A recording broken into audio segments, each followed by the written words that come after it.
বাংলা দিয়ে ঢুকে গোটা দেশে ছড়িয়ে পড়ছে বাংলাদেশি অনুপ্রবেশকারীরা। এটা গোটা দেশের মানুষ তারা বুঝতে পাচ্ছেন। দেশের বিভিন্ন প্রান্ত, বিশেষত পশ্চিম প্রান্ত, বাংলাদেশি অনুপ্রবেশকারীদের সংখ্যা নেহাতই কম নয়। মুম্বাইয়ের দিব্যি কাজ বাগিয়ে নিচ্ছে এই সকল বাংলাদেশি অনুপ্রবেশকারীরা, আর এদিকে মার খাচ্ছে ভারতীয় শ্রমিকরা। এইসব অনুপ্রবেশকারীদের তাড়াতে কি করছে মহারাষ্ট্র সরকার? সেখানেই রিপাবলিক নেটওয়ার্কের এডিটর ইন চিফ অর্ণব গোস্বামীকে স্পষ্টত জানিয়েছেন মহারাষ্ট্রের মুখ্যমন্ত্রী দেবেন্দ্র ফডনবিস যে তিনি গোটা বিষয়টা আরও কঠোরভাবে দেখছেন, এবং স্পষ্টত তিনি এটাও জানিয়েছেন যে ক্ষেত্রে এই সকল শ্রমিকদেরকে বেশি নিয়োগ করা হয়, অর্থাৎ নির্মাণ কাজের ক্ষেত্রে নির্মাণ শ্রমিকরা এবং হোটেলের কাজে যেই সকল বয়রা রয়েছেন তাদের দিক থেকেও কিন্তু বিশেষ নির্দেশিকা ইতিমধ্যে মহারাষ্ট্র সরকারের পক্ষ থেকে জারি। তার কারণ এই সকল কাজে শুধুমাত্র পয়সা কম দিতে হবে বলে, এমনকি সেই সকল শ্রমিকদেরকে নেওয়া হয় যাতে সস্তায় পাওয়া যায় বলে, সেটা করলে হবে না, বরং তাদের পরিচয় আগে জানতে হবে এবং তার পরবর্তী সময় তাদের হাতে কাজ দিতে হবে, যাতে কোনোভাবেই ভারতীয় নাগরিকরা, ভারতীয় শ্রমিকরা যাতে মুখ থুবড়ে না পড়তে পারেন এবং তাদের পাতে যে ভাত তা যাতে অন্য কেউ এসে না খেয়ে যেতে পারে, তার কঠোর পদক্ষেপ কিন্তু দেবেন্দ্র ফডনবিস তিনি নেবেন, স্পষ্টত জানিয়েছেন তিনি।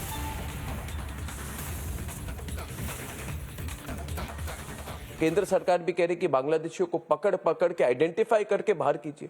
Why has Fadnavis ji not done the same thing in Mumbai in a bigger way? क्या मुंबई में बांग्लादेशी नहीं है, इन्फिल्ट्रेटर नहीं है?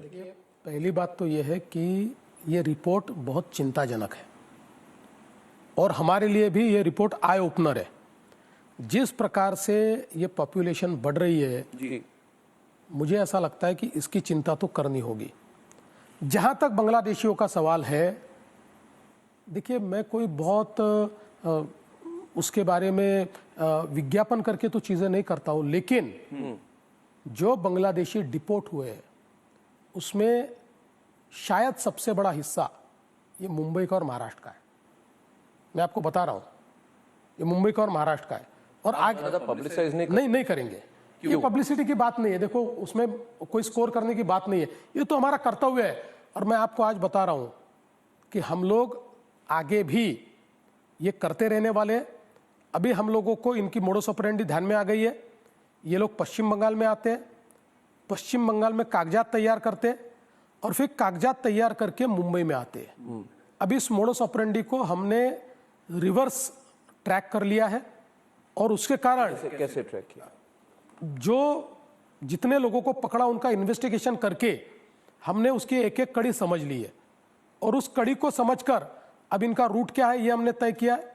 और फिर स्पेशली हमने मुंबई के डेवलपर्स को, बिल्डर्स को ये कहा है, होटेलियर्स को कहा है, ये 2 हॉटबेड है, होटल्स और डेवलपर कम्युनिटी, इनको कहा है कि इसके बाद आप बिना पहचान के और बिना वेरिफिकेशन के इस प्रकार से अगर केवल सस्ता मजदूर मिलता है इसलिए बांग्लादेशियों को लाओगे बंगाल से, तो आपके ऊपर भी कार्रवाई होगी। हमने आइडेंटिफाई करना, मैं आपको बताना चाहता हूं, हम इस प्रकार की व्यवस्था कर रहे हैं कि जिससे बहुत आसानी से अगले समय हम बांग्लादेशियों को डिटेक्ट कर पाएंगे, डिटेक्ट भी करेंगे और डिपोर्ट भी करेंगे। अब कह रहे हैं बांग्लादेशियों का मुंबई में रहना असंभव हो जाएगा। बिल्कुल असंभव होगा, आप ट्रैक करेंगे? एकदम ट्रैक करेंगे, ट्रैक कर रहे हैं, 100% ट्रैक कर रहे हैं। ये डेमोग्राफी जो कही जा रही है 30-35% तक जाएगी, इसको आप रोकेंगे? रोकना ही पड़ेगा भाई, क्यों रोकना पड़ेगा? इसलिए रोकना, क्योंकि कई लोग ये कहते हैं, दिल्ली की एक लॉबी है, कहते हैं कि Devendra Fadnavis is very well educated, ये लॉयर है, एजुकेटेड है, बड़े अच्छे हैं, इंग्लिश स्पीकिंग है, ये सेक्युलर होना चाहिए इनको। ये अभी आजकल सेक्युलर नहीं है। मेरे मजहब में कहीं नहीं कहा गया है कि मैं जाकर किसी दूसरे मजहब के व्यक्ति को मतलब जिहाद करूं, ये मेरे यहाँ नहीं कहा गया है। मेरे मजहब में कहीं जिहाद नहीं है, लेकिन फिर भी मैं सारे मुसलमानों को गलत नहीं कहता हूं। देखिए अच्छे मुसलमान भी हैं, इस देश पर प्यार करने वाले मुसलमान भी हैं। जिस प्रकार से आज ये बांग्लादेशी यहाँ आकर और अलग अलग प्रकार से ISI जिस प्रकार के एसेट तैयार करने की कोशिश करता है, इससे हमारे इंटरनल सिक्योरिटी को खतरा है। मैं सेक्युलर हूं, लेकिन मैं मूर्ख लिबरल नहीं हूं। নানা ধরনের কন্টেন্ট দেখার জন্য লাইক করুন, শেয়ার করুন আমাদের ফেসবুক পেজ, সাবস্ক্রাইব করুন আমাদের ইউটিউব চ্যানেল।